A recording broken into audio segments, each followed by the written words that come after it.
En el nombre del Padre, del Hijo y del Espíritu Santo. Amén. Señor, que tu gracia inspire, sostenga y acompañe nuestras obras, para que nuestro trabajo comience en ti como en su fuente y tienda siempre a ti como a su fin. Por Jesucristo nuestro Señor. Amén. Sede de la sabiduría, ruega por nosotros. En el nombre del Padre, del Hijo y del Espíritu Santo. Amén. Queridos amigos, hoy día iniciamos el curso de educación cívica según el derecho natural y cristiano, curso preparado para el canal de Civitate Dei de YouTube. Algunas citas significativas de este curso, aquí las presentamos, no las vamos a leer todas, pero hay algunos textos de la Sagrada Escritura que apuntan a que nuestro Señor Jesucristo es rey y Él quiere ser rey. Natanael le contestó: Rabí, tú eres el Hijo de Dios, tú eres el Rey de Israel. Juan 1:49. También nos enseña nuestro Señor que dice: entonces Jesús, penetrando sus pensamientos, les dijo: todo reino dividido en facciones contrarias será desolado, y cualquier ciudad o casa dividida en bandos no subsistirá. Mateo capítulo 12, versículo 25. En fin, son tantas las citas y quisiera recalcar: los verdaderos amigos del pueblo no son ni revolucionarios ni innovadores, sino tradicionalistas. Frase célebre de su santidad San Pío X. Y otra muy importante de San Agustín de Hipona: dos amores han dado origen a dos ciudades, el amor de sí mismo hasta el desprecio de Dios, la terrena, y el amor de Dios hasta el desprecio de sí, la celestial. Son las palabras con las cuales comienza San Agustín su obra de Civitate Dei, y nosotros hemos puesto como nombre a este curso justamente el mismo título, porque reconocemos en San Agustín uno de los teólogos que de alguna manera sentó las bases de la teología y filosofía en el ámbito temporal. Aquí tenemos otras citas significativas. Ese texto de 1 Samuel 8, del 4 al 22, donde los israelitas le piden al profeta Samuel que interceda por ellos ante Dios y que les diga, y que le diga a Dios que ellos quieren un rey como tienen los otros pueblos. Entonces acá Dios accede a esta petición del pueblo judío, pero les advierte que el tener un rey como tienen los otros pueblos vecinos les traerá muchas penas y muchos sacrificios y dolores. Y a pesar de esa advertencia divina, los judíos, los israelitas de aquel entonces, prosiguieron en esta voluntad de querer tener un rey propio. En fin, los invito a leer 1 Samuel 8, del versículo 4 al 22, donde pasó una situación bastante importante que iba a traer consecuencias para el futuro del pueblo de Dios. De alguna manera Dios quería un pueblo teocéntrico, teocrático, pero el pueblo de Israel quiso tener otro modelo de organización. Bueno, partimos estudiando un concepto que es muy importante dentro de lo que es la educación cívica, que se entiende por nación. Antes de ser ciudadanos del mundo, es un hecho que así como no se puede poner en duda la existencia de aquel, ciudadano del mundo, aún menos se puede dudar de que el hombre no nace ni se desenvuelve en ese supremo grado de universalidad. Del mismo modo que necesitamos padre y madre para nacer, no hay hombre que no deba a una patria su primera y fundamental expresión de animal político, como lo definió el sabio Aristóteles. Bien, definición y etimología de nación. Podemos distinguir un concepto de nación del punto de vista cultural y un concepto de nación desde un punto de vista político, jurídico. Partamos primero por la noción cultural. Se entiende por nación aquel conjunto de personas de un mismo origen étnico o racial que comparten vínculos históricos, culturales, religiosos, etcétera, que tienen conciencia de pertenecer a un mismo pueblo o comunidad y generalmente hablan el mismo idioma y comparten un territorio. Ahí tenemos una definición bastante bien lograda de lo que se entiende por nación. Después tendríamos una segunda acepción, ya entendido el término nación como organización política. Se define como comunidad social con una organización política común y un territorio y órganos de gobierno propios, que es soberana e independiente políticamente de otras comunidades. La palabra nación viene del latín natio, derivado de nasci, que significa nacer. Por tanto, las palabras nacer, nacionalidad, nacionalismo, navidad, naturaleza, etcétera, tienen esa misma raíz o génesis de palabra. Ahí tenemos una foto de la exposición que el general don Manuel Bulnes dirige a la nación chilena. Estamos hablando de 1851. A la nación chilena, justamente, que reúne todas estas características que ya hemos definido. Nadie elige la propia nación.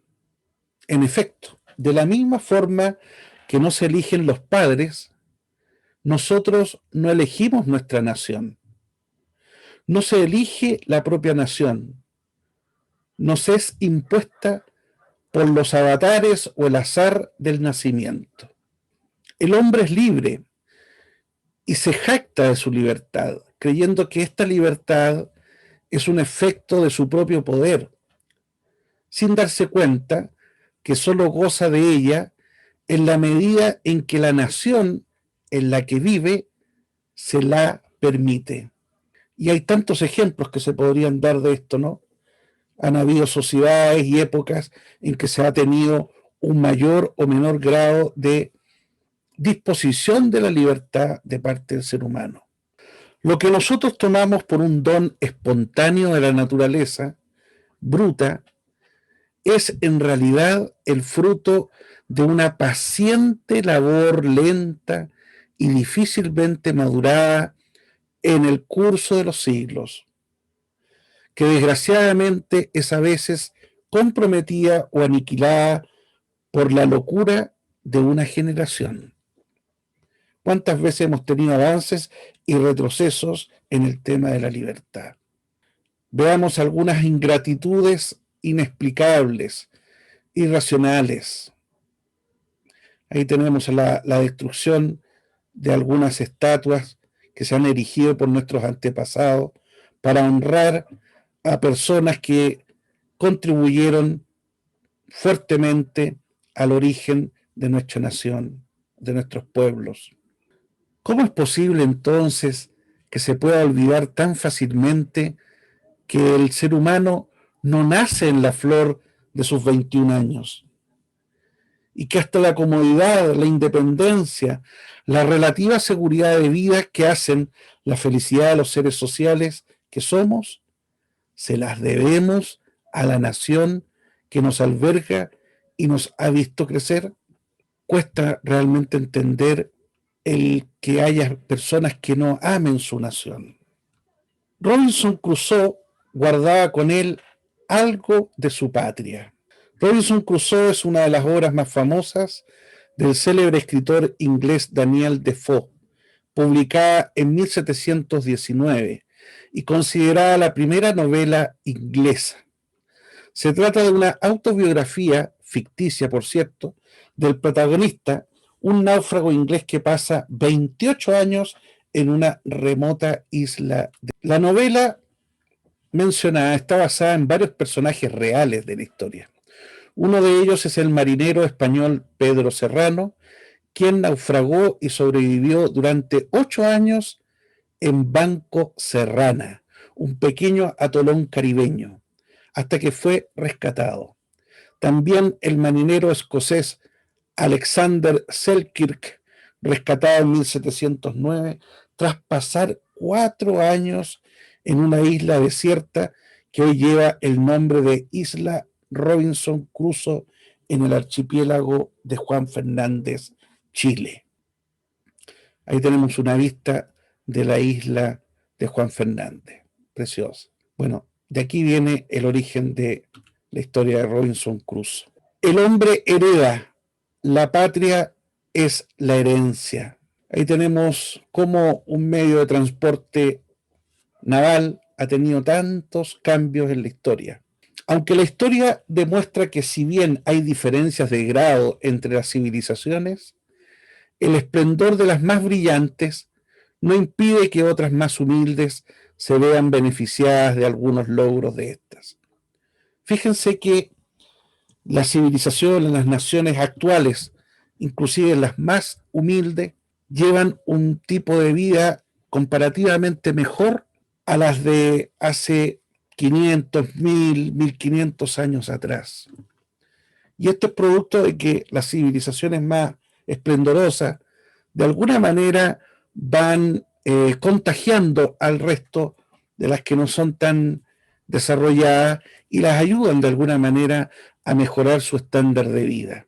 Ahí tenemos unos nativos desnudos, tenemos el fósforo, como prueba de este capital social que se va transmitiendo de generación en generación, que es heredable, es que muchos bienes nos parecen ya naturales por efecto del uso y tiempo, cuando de naturales no tienen nada.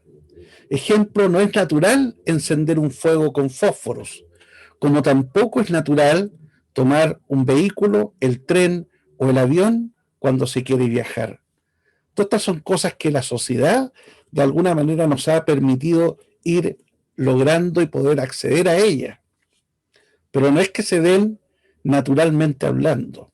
Nos sorprende que en el siglo XV los incas ignoraban todavía el uso de la rueda y que los griegos y los romanos desconocían el collar de tiro que utiliza mejor la fuerza de los caballos. Claro, para nosotros todas estas cosas hoy en día nos parecen bastante naturales, normales, pero para otras épocas eran verdaderos hallazgos el descubrir estos aparatos. Por eso que Alfred Zimmern nos dice, cada niño que nace es un niño de la edad de piedra. Y eso es muy real y natural. Sin embargo, la herencia recibida de la patria nos concede continuamente el no tener que volver a empezar de nuevo. ¿Se imaginan ustedes que cada uno de nosotros al nacer tuviéramos que partir de cero en cuanto al desarrollo y de las posibilidades de nuestra sociedad? Sería duro, muy duro. Gracias al legado de nuestros antepasados, de nuestros padres, de nuestras familias, de nuestros conciudadanos, nosotros podemos gozar de una vida más cómoda, más segura. Ahí tenemos un niño jugando con un simio pequeñito, un monito, y ahí tenemos unas personas de color disfrutando de la tecnología que le brinda la sociedad. Si a cada hombre se le concede continuamente el no tener que volver a empezar de nuevo, es porque nacemos en el seno de una sociedad estable, comunidad viviente, que aunque pueda ser imperfecta, permanece por encima de la sucesión de generaciones y transmite a sus hijos la lección y los adelantos de los padres que han muerto. Ahí tenemos una foto de un joven mirando la lontananza de la ciudad que lo alberga, una tremenda ciudad que no la ha hecho él. Es una ciudad que se ha ido desarrollando con el correr de muchos siglos, con el aporte de muchas generaciones y de la cual él se puede beneficiar de alguna manera. La nación representa la sociedad natural más elevada, puesto que la humanidad nunca se ha organizado en sociedad unitaria, nación universal, y hasta hoy ese ideal no ha pasado de ser una federación de naciones unidas para objetivos limitados. Frase de Baudin. Ahí tenemos a Nicolás Tomás Baudin, que vivió entre el 1759 y el 1803. Este señor fue un marino, oficial naval, explorador, cartógrafo, hidrógrafo y naturalista de nacionalidad francesa. Claro, si revisamos la historia, hubo empeños durante mucho tiempo de crear de alguna manera un imperio, una nación única a nivel mundial. Ahí tenemos el caso de los romanos, el caso de Alejandro Magno, la pretensión de Napoleón, el imperio español, que hasta el día de hoy ha sido el más grande en cuanto a extensión, pero esto nunca se ha podido materializar justamente dada la naturaleza del hombre. El ser humano reporta a su espacio directo, al contacto directo que tiene con sus semejantes, ¿no es cierto? Por lo tanto, esto de un gobierno supranacional ha sido siempre una utopía, porque en el orden práctico de las cosas, en el orden natural, en el cual ejerce el hombre su actividad, no es fácil, no es difícil, no es posible poderlo lograr. Ahora se habla de la pretensión, producto de ciertas tendencias o ideologías globalizantes que pretendan de alguna manera lograr eso. Es condición expresa de la vida humana el poner en común intereses, agravios, simpatías, enemistades, identificarlas con un pedazo de tierra, con el nombre de una raza, de una tribu, de una familia. ¿Cuántos conflictos armados ha tenido el hombre producto justamente de estas situaciones? Un libro de los sapiensales de la Sagrada Escritura nos dice algo muy fuerte. Si uno va a caer, el otro lo sostiene. Pero hay del hombre que está solo, pues si cae, no tiene quien lo levante. Es muy triste esto, y lo comprobamos a diario con tantas personas que están en esa situación. Quien no cumple entonces con esta vocación de vivir inserto en una nación, en un colectivo que me cobija, que me protege, que me da el sustento de cada día, si yo no respeto esa tendencia natural al cual me lleva mi naturaleza, me expongo al ostracismo, a la soledad o a la dominación del más fuerte por sobre el más débil. Ahí tenemos una foto de un hombre solitario, un ermitaño, viviendo de una manera muy precaria, ¿cierto? Y ahí tenemos otra foto que nos muestra cómo los grupos de poder nos utilizan como marionetas. Ni lo uno ni lo otro. Se entiende por identidad nacional aquella consonancia de una persona que se relaciona con la nación a la cual pertenece, sea esta por haber nacido en tal territorio, por formar parte de una comunidad o por sentir lazos de pertenencia con las costumbres y tradiciones de tal nación. La identidad nacional es un estado de consonancia de una persona con la nación a la cual pertenece. Ahí tenemos, ¿no es cierto?, una foto muy antigua de mapuches, araucanos, originarios de Chile. Luego tenemos una muy buena foto de la llegada de don Pedro de Valdivia a Santiago, de la Fundación de Santiago. Tenemos también una foto de don José Miguel Carrera, uno de los próceres de la independencia nacional. Tenemos el combate naval de Iquique, que fue gravitante para que Chile saliera victorioso de la Guerra del Pacífico. Y ahí tenemos un guaso bien aperado, mostrando su destreza en el caballo.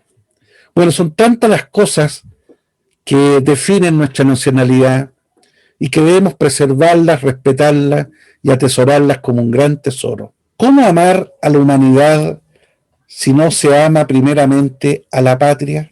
El diccionario nos dice que patria viene del latín patria, que significa tierra natal o adoptiva, ordenada como nación, a la que se siente ligado el ser humano por vínculos jurídicos, históricos y afectivos.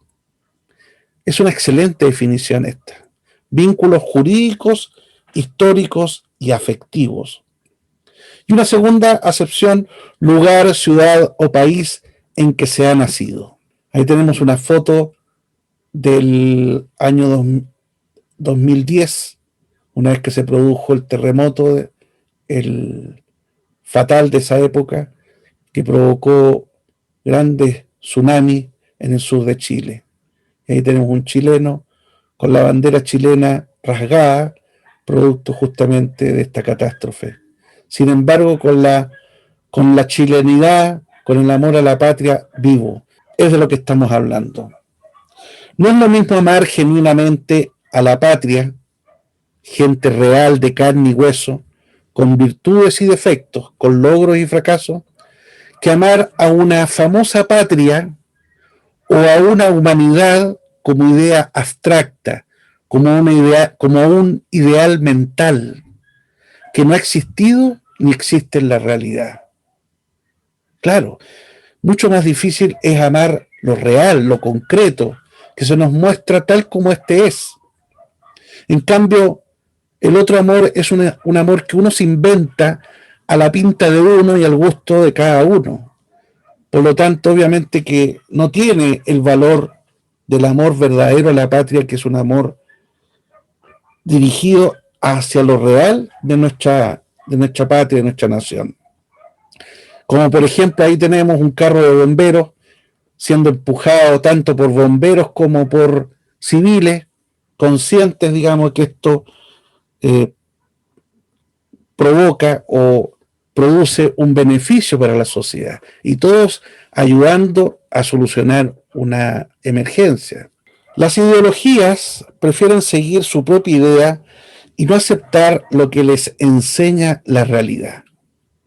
Y las ideologías de alguna manera han comprometido y comprometen este concepto sano y natural de nación. Y son muchas las ideologías, aquí no las vamos a enumerar una por una. Ahí tenemos una foto donde aparecen gran cantidad de, digamos, de ideología del ámbito político-social. Acá hay una frase muy bonita del sabio ruso León Tolstoy que nos dice: todos piensan en cambiar el mundo, pero nadie piensa en cambiarse a sí mismo. Claro, es más fácil buscar que los demás cambien que cambiar uno mismo. No. Si uno quiere cambiar a la sociedad, uno tiene que seguir el curso natural de las cosas. Yo tengo que cambiar para que la sociedad cambie. En la medida que yo cambie, genero un ambiente, genero actitudes, disposiciones, genero una buena onda, como dicen los jóvenes, que sirve a que el resto también de alguna manera se vayan contagiando, que sea positivo para todos. Decían los antiguos romanos: es dulce morir por la patria, dulce et decorum et pro patria mori, decían. Significa el patriotismo de su población hacia la antigua Roma, que se traduce en un amor exorbitante hacia su patria, dada la exorbitante supremacía que alcanzó este imperio. En ese sentido, la frase se ha popularizado por el poeta Horacio, que vivió entre el año 65, ¿no es cierto?, al año 8 antes de Cristo, quien fue el que creó esa hermosa frase. Es dulce morir por la patria. La frase ha sido extendida a otros países y ha sido pronunciada por distintos personajes en el combate e inclusive ha sido lema en instituciones militares. Morir por la patria es el acto, después de amar a Dios, es el acto más sublime al cual puede acceder un ser humano. Dice San Agustín que donde la razón es igual, con palabras cuyo realismo podría sonarnos bastante sorprendente, de lo que nos dice San Agustín, dice que es necesario que la suerte decida. Es decir, donde la razón es igual, es necesario que la suerte decida. La obligación de ayudarse mutuamente es igual para todos los hombres, pero como uno no puede servirlos a todos por igual, debe tratar de servir principalmente a aquellos que por lugar y tiempo están más unidos a nosotros. No es necesario ir al África o ir al Asia, ¿no es cierto?, a hacer labor social, si no soy capaz de hacerlo con mi familia, con mi barrio, con mi comuna, con mi región, con mi país. Si alguno dice la Sagrada Escritura, 1 Juan 4:20, sí, yo amo a Dios al paso que aborrece a su hermano, es un mentiroso. Pues el que no ama a su hermano a quien ve, a Dios a quien no ve, ¿cómo podrá amarle? Es de lógica esto, ¿no? Amarás a tu prójimo como a ti mismo. Mateo 22:39. ¿Por qué Dios nos habla del prójimo como principal, digamos, receptor de nuestro amor? Amar al prójimo significa amar al próximo, al que está cerca mío. Ese es mi prójimo. Ahí tenemos un afiche que salió recientemente. ¿Cuántos alrededor de nosotros aman de manera análoga a los hindúes, a los maoríes o a los tibetanos, a quienes nunca han visto y con los que nunca tendrán nada que hacer de modo normal y continuo, pero que en nombre de este mismo disparatado amor a una humanidad sin fronteras o aldea global, como dicen, se rebelan contra las prácticas y diarias obligaciones del amor a la propia patria? Realmente esto es una contradicción, amar lo foráneo y despreciar lo propio, que es una ofensa para sus antepasados, por cierto. Una verdad que hoy es muy olvidada. No existe el hombre o la mujer como un ser único singular, como un ser abstracto. Lo que existe en verdad, en realidad, es una variedad de hombres y mujeres que comparten una misma esencia o entidad, el ser humano. Tampoco existe la sociedad como ente abstracto, como un ente ideal mental.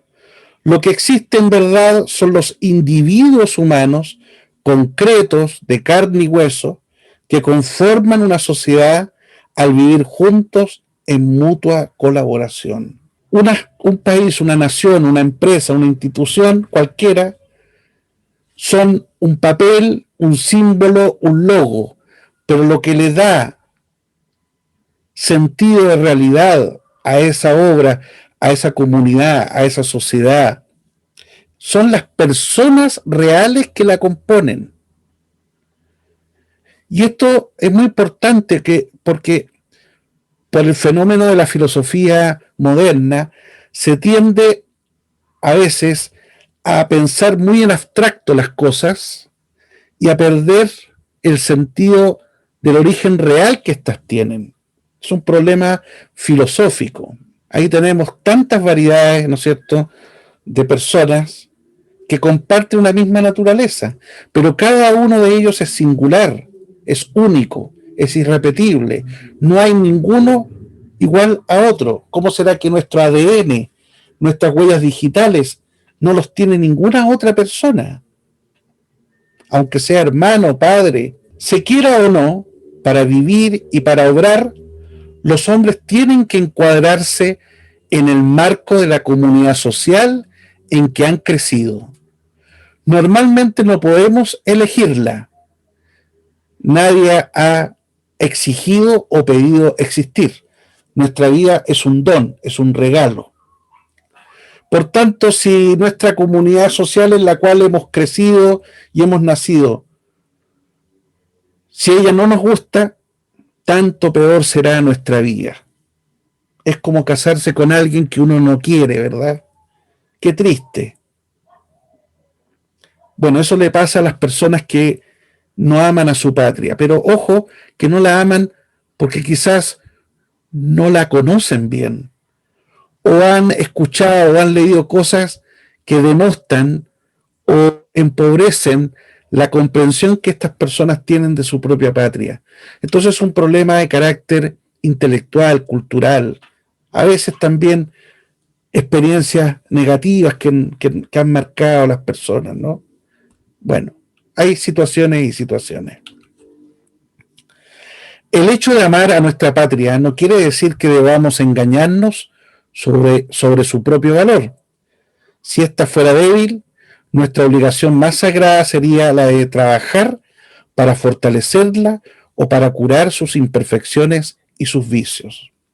El egoísta normalmente huye cuando ve que su patria, su nación, ya no le conviene. Es la típica reacción del egoísta.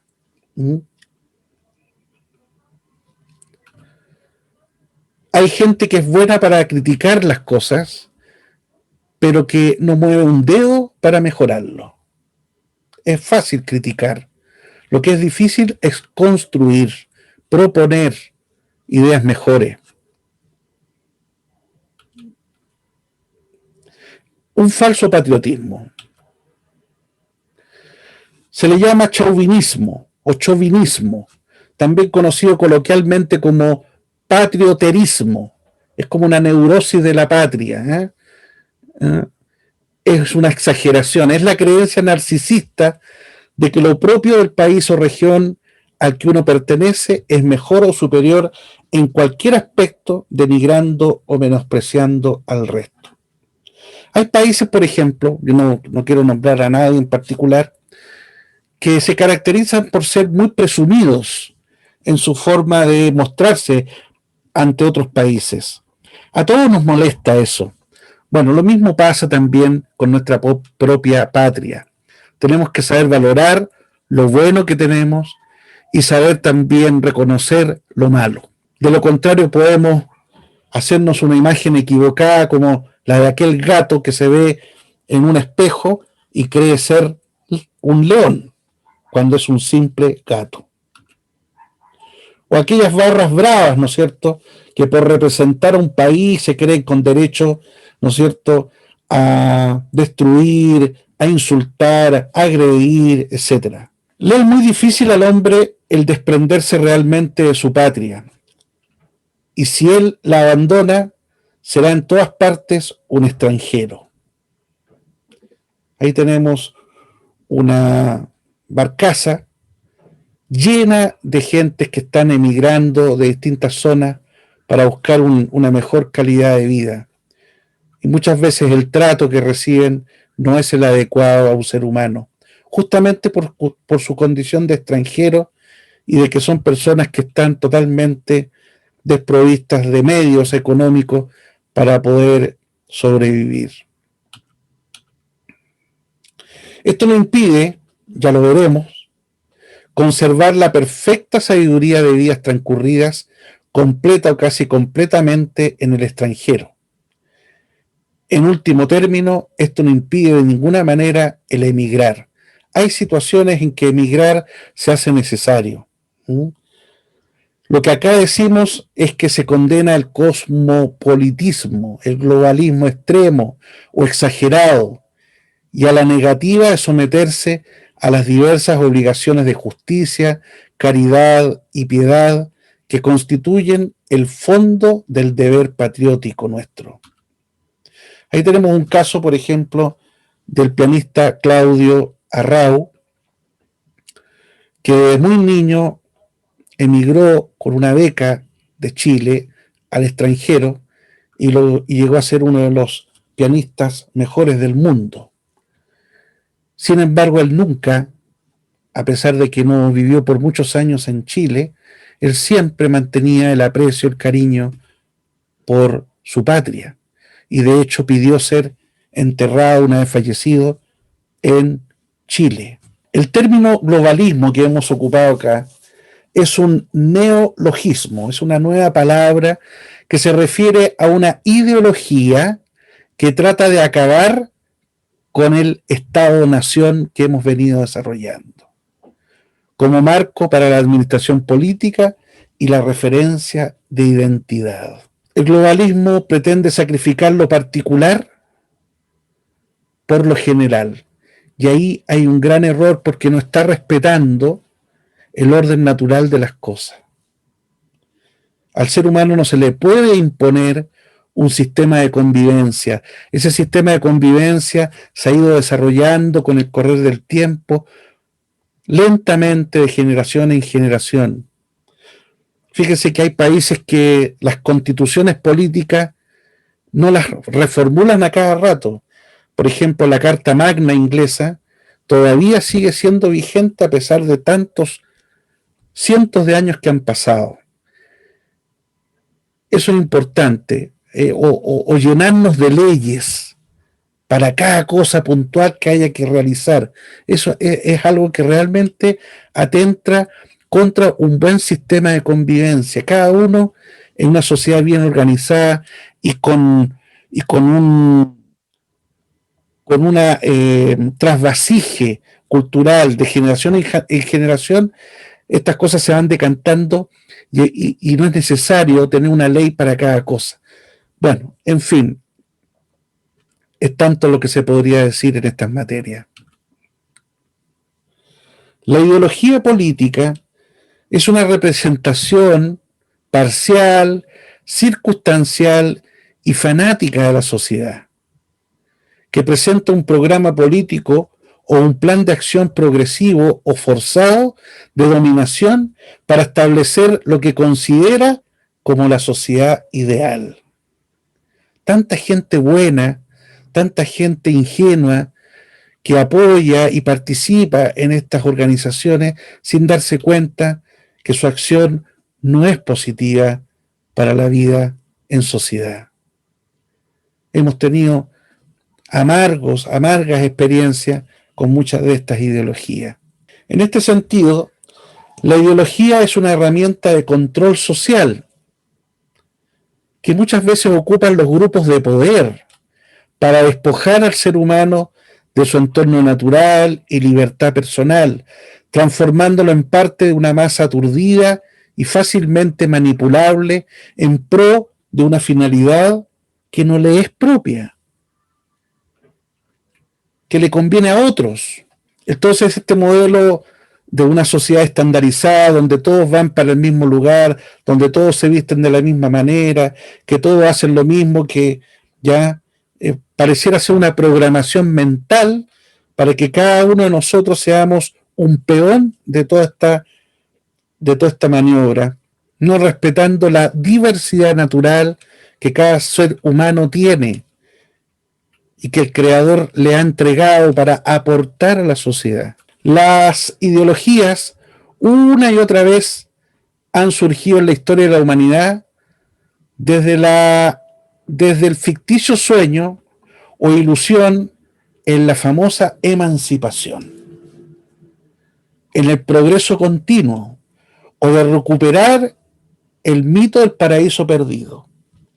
Algunas nacen del optimismo, excesiva confianza en las posibilidades humanas, y otras del pesimismo, excesiva desconfianza en las limitaciones humanas. Y muchas veces hemos ido alternando en estas visiones, optimistas y pesimistas. Algunos que creen en que el hombre puede ser libre y otros que no creen que el hombre pueda ser libre. Que el hombre puede saber y ser una persona sabia, y otros que consideran que el ser humano no es muy inteligente y que tampoco tiene mucha disposición a ser sabio. En fin, otros que creen que el hombre puede ser bueno y otros que creen, están convencidos que el ser humano es malo. En fin, nada nuevo bajo el sol, como decía la Sagrada Escritura. El origen de este proverbio se encuentra en la Biblia, en concreto en el libro del Eclesiastés, capítulo 1, versículo 9, y se le atribuye al rey Salomón. ¿Qué es lo que fue? Lo mismo que será. ¿Qué es lo que ha sido hecho? Lo mismo que será. Y no hay nada nuevo bajo el sol. La traducción proviene del latín nihil novum sub sole y gira alrededor de la idea de que todo, casi todo, tiene un precedente. La historia se desarrolla de manera cíclica, repitiéndose cada cierto tiempo unos hitos concretos que pueden transformarse en la forma, pero no en el fondo. Muchos modernos, engañando a los pueblos, presentan ciertas ideologías de moda o formas de interpretar el mundo de moda como si fueran de su propia autoría.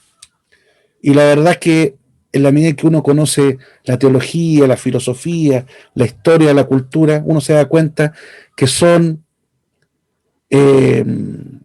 manifestaciones que tienen un origen muy antiguo y que se visten con un ropajo, con una ropa nueva para presentarlas como si fuera una novedad. Nada nuevo bajo el sol. Bueno, en este curso obviamente nos hemos basado en algunas obras literarias importantes que tienen que ver con la teología, la filosofía, las ciencias sociales, en fin. Hay muchos documentos que ustedes los podrán leer, ¿no es cierto?, una vez que ustedes repasen nuevamente este video. No quiero detenerme en tantos de ellos, pero es una bibliografía muy nutrida, por decir algunas, porque la verdad que la bibliografía que se puede utilizar para un conocimiento acabado de las ciencias cívicas es muy vasto. Bueno, queremos agradecerles la atención prestada, les agradecemos su preferencia, los invitamos a seguir viendo y escuchando los videos de Civitate Dei y de este curso, ¿no es cierto?, de educación cívica basada en el derecho natural y cristiano. Hasta pronto, amigos.